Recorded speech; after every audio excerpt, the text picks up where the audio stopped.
छाया भी कभी छाया ढूंढने लगती है।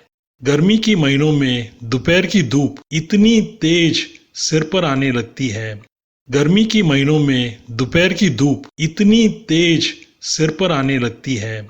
गर्मी के महीनों में दोपहर की धूप इतनी तेज सिर पर आने लगती है जिससे वस्तुओं की छाया छोटी होती जाती है। जिससे वस्तुओं की छाया छोटी होती जाती है। जिससे वस्तुओं की छाया छोटी होती जाती है। गर्मी के महीनों में दोपहर की धूप इतनी तेज सिर पर आने लगती है जिससे वस्तुओं की छाया छोटी होती जाती है। गर्मी के महीनों में दोपहर की धूप इतनी तेज सिर पर आने लगती है जिससे वस्तुओं की छाया छोटी होती जाती है। गर्मी के महीनों में दोपहर की धूप इतनी तेज सिर पर आने लगती है जिससे वस्तुओं की छाया छोटी होती जाती है। जेठ की दोपहर की भीषण गर्मी में कवि का कहना है कि जेठ की दोपहर की भीषण गर्मी में कवि का कहना है कि जेठ की दोपहर की भीषण गर्मी में कवि का कहना है कि गर्मी के कारण अपने आप को बचाने के लिए छाया भी छाया को तलाशती है। गर्मी के कारण अपने आप को बचाने के लिए छाया भी छाया को तलाशती है। गर्मी के कारण अपने आप को बचाने के लिए छाया भी छाया को तलाशती है। वह घने जंगल के घेरे से वह घने जंगल के घेरे से वह घने जंगल के घेरे से और घर की दीवारों से बाहर नहीं आती और घर की दीवारों से बाहर नहीं आती और घर की दीवारों से बाहर नहीं आती। वह घने जंगल के घेरे से या घर की दीवारों से बाहर नहीं आती। वह घने जंगल के घेरे से और घर की दीवारों से बाहर नहीं आती। वह घने जंगल के घेरे से और घर की दीवारों से बाहर नहीं आती। बिहारी की नायिका यह क्यों कहती है, कही है सुब्बू तेरो हियो मेरे हिये की बात, स्पष्ट कीजिए। बिहारी की नायिका अपने प्रिय को बिहारी की नायिका अपने प्रिय को बिहारी की नायिका अपने प्रिय को पत्र द्वारा संदेश देना चाहती है। पत्र द्वारा संदेश देना चाहती है। पत्र द्वारा संदेश देना चाहती है। बिहारी की नायिका अपने प्रिय को पत्र द्वारा संदेश देना चाहती है। बिहारी की नायिका अपने प्रिय को पत्र द्वारा संदेश देना चाहती है। बिहारी की नायिका अपने प्रिय को पत्र द्वारा संदेश देना चाहती है। नायिका विरह की अग्नि में जल रही है। नायिका विरह की अग्नि में जल रही है। नायिका विरह की अग्नि में जल रही है। लिखते समय वह अपने मन की बात लिखते समय वह अपने मन की बात लिखते समय वह अपने मन की बात बताने में खुद को असमर्थ पाती है। बताने में खुद को असमर्थ पाती है। बताने में खुद को असमर्थ पाती है। लिखते समय वह अपने मन की बात बताने में खुद को असमर्थ पाती है। लिखते समय वह अपनी मन की बात बताने में खुद को असमर्थ पाती है। लिखते समय वह अपने मन की बात बताने में खुद को असमर्थ पाती है। प्रेमी जन के हृदय के तार आपस में जुड़े रहते हैं। प्रेमी जन के हृदय के तार आपस में जुड़े रहते हैं। प्रेमी जन के हृदय के तार आपस में जुड़े रहते हैं। एक प्रेमी के हृदय की बात एक प्रेमी के हृदय की बात एक प्रेमी के हृदय की बात दूसरा प्रेमी स्वयं जान लेता है। दूसरा प्रेमी स्वयं जान लेता है। दूसरा प्रेमी स्वयं जान लेता है। एक प्रेमी के हृदय के बात दूसरा प्रेमी स्वयं जान लेता है। एक प्रेमी के हृदय के बात दूसरा प्रेमी स्वयं जान लेता है। एक प्रेमी के हृदय के बात दूसरा प्रेमी स्वयं जान लेता है।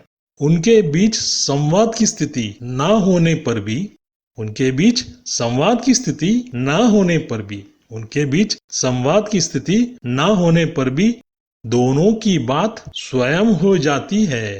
दोनों की बात स्वयं हो जाती है। दोनों की बात स्वयं हो जाती है। उनके बीच संवाद की स्थिति न होने पर भी दोनों की बात स्वयं हो जाती है। उनके बीच संवाद की स्थिति न होने पर भी दोनों की बात स्वयं हो जाती है।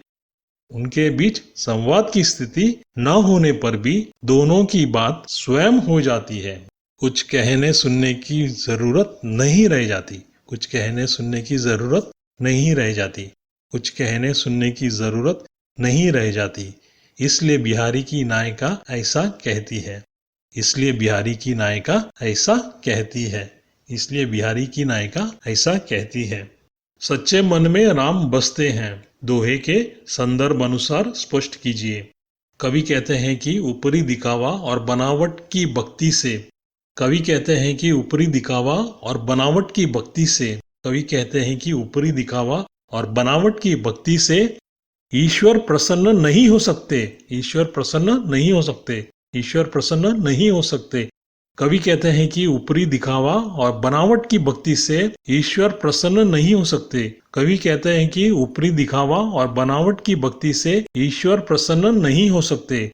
कवि कहते हैं कि ऊपरी दिखावा और बनावट की भक्ति से ईश्वर प्रसन्न नहीं हो सकते। ईश्वर को प्रसन्न करने के लिए कोई हाथ में माला लेकर जाता है। ईश्वर को प्रसन्न करने के लिए कोई हाथ में माला लेकर जाता है। ईश्वर को प्रसन्न करने के लिए कोई हाथ में माला लेकर जाता है। कोई मस्तक पर तिलक लगाता है।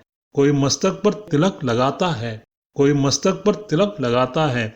पर इन सब क्रियाओं से कार्य नहीं बनता। पर इन सब क्रियाओं से कार्य नहीं बनता। पर इन सब क्रियाओं से कार्य नहीं बनता। ईश्वर को प्रसन्न करने के लिए कोई हाथ में माला लेकर जाता है। कोई मस्तक पर तिलक लगाता है। पर इन सब क्रियाओं से कार्य नहीं बनता। ईश्वर को प्रसन्न करने के लिए कोई हाथ में माला लेकर जाता है। कोई मस्तक पर तिलक लगाता है। पर इन सब क्रियाओं से कार्य नहीं बनता। ईश्वर को प्रसन्न करने के लिए कोई हाथ में माला लेकर जाता है। कोई मस्तक पर तिलक लगाता है। पर इन सब क्रियाओं से कार्य नहीं बनता। यदि मन कच्चा है अर्थात संसारिक वस्तुओं में भटकता है। यदि मन कच्चा है अर्थात संसारिक वस्तुओं में भटकता है। यदि मन कच्चा है अर्थात संसारिक वस्तुओं में भटकता है, तब तक मन में सच्ची भक्ति नहीं है। तब तक मन में सच्ची भक्ति नहीं है। तब तक मन में सच्ची भक्ति नहीं है। यदि मन कच्चा है अर्थात संसारिक वस्तुओं में भटकता है, तब तक मन में सच्ची भक्ति नहीं है। यदि मन कच्चा है अर्थात संसारिक वस्तुओं में भटकता है, तब तक मन में सच्ची भक्ति नहीं है।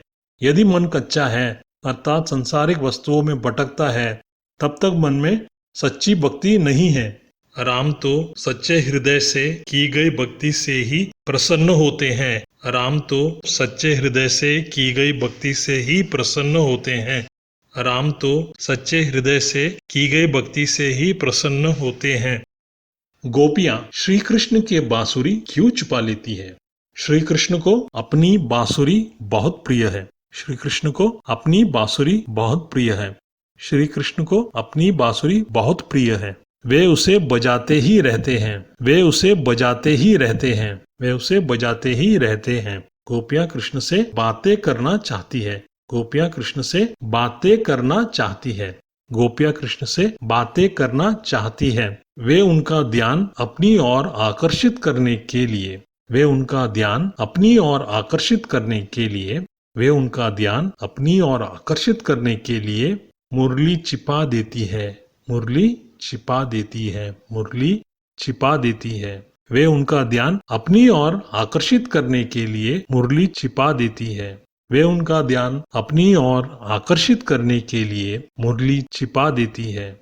वे उनका ध्यान अपनी ओर आकर्षित करने के लिए मुरली छिपा देती है, ताकि बांसुरी के बहाने कृष्ण उनसे बातें करे। ताकि बांसुरी के बहाने कृष्ण उनसे बातें करे। ताकि बांसुरी के बहाने कृष्ण उनसे बातें करे और अधिक समय तक वे उनके निकट रह पाए। और अधिक समय तक वे उनके निकट रह पाए। और अधिक समय तक वे उनके निकट रह पाए। ताकि बांसुरी के बहाने कृष्ण उनसे बातें करे और अधिक समय तक वे उनके निकट रह पाए। ताकि बांसुरी के बहाने कृष्ण उनसे बातें करे और अधिक समय तक वे उनके निकट रह पाए। ताकि बांसुरी के बहाने कृष्ण उनसे बातें करे और अधिक समय तक वे उनके निकट रह पाए। बिहारी कवि ने सबकी उपस्थिति में भी कैसे बात की जा सकती है, इसका वर्णन किस प्रकार किया है, अपने शब्दों में लिखिए।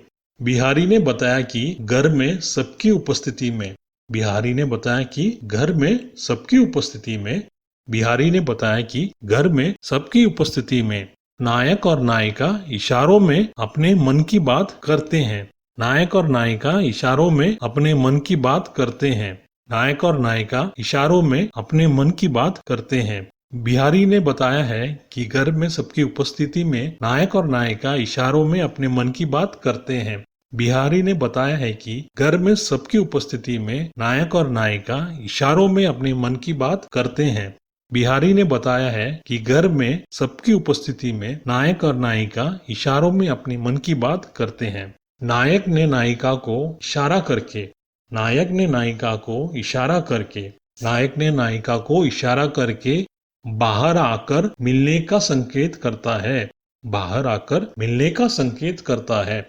बाहर आकर मिलने का संकेत करता है। नायक ने नायिका को इशारा करके बाहर आकर मिलने का संकेत करता है। नायक ने नायिका को इशारा करके बाहर आकर मिलने का संकेत करता है। नायक ने नायिका को इशारा करके बाहर आकर मिलने का संकेत करता है। नायिका आंखों के इशारों से अपनी खींच प्रकट करती है। नायिका आंखों के इशारों से अपनी खींच प्रकट करती है। नायिका आंखों के इशारों से अपनी खींच प्रकट करती है। दोनों के नेत्र मिलते हैं और उनके चेहरे खिल जाते हैं। दोनों के नेत्र मिलते हैं और उनके चेहरे खिल जाते हैं। दोनों के नेत्र मिलते हैं और उनके चेहरे खिल जाते हैं। इस प्रकार वे दोनों भरे भवन में ही इस प्रकार वे दोनों भरे भवन में ही इस प्रकार वे दोनों भरे भवन में ही नैनों की संकेत भरी भाषा में बातें करते हैं। नैनों की संकेत भरी भाषा में बातें करते हैं। नैनों की संकेत भरी भाषा में बातें करते हैं। इस प्रकार वे दोनों भरे भवन में ही नैनों की संकेत भरी भाषा में बातें करते हैं। इस प्रकार वे दोनों भरे भवन में ही नैनों की संकेत भरी भाषा में बातें करते हैं। इस प्रकार वे दोनों भरे भवन में ही नैनों की संकेत भरी भाषा में बातें करते हैं। Thank you for watching. Hope you like this video. If you do like, then please give it a thumbs up and share the video with your friends and classmates. If you are new here, do subscribe to the channel and press on the bell icon so that you will not miss out on the latest lessons and MCQs.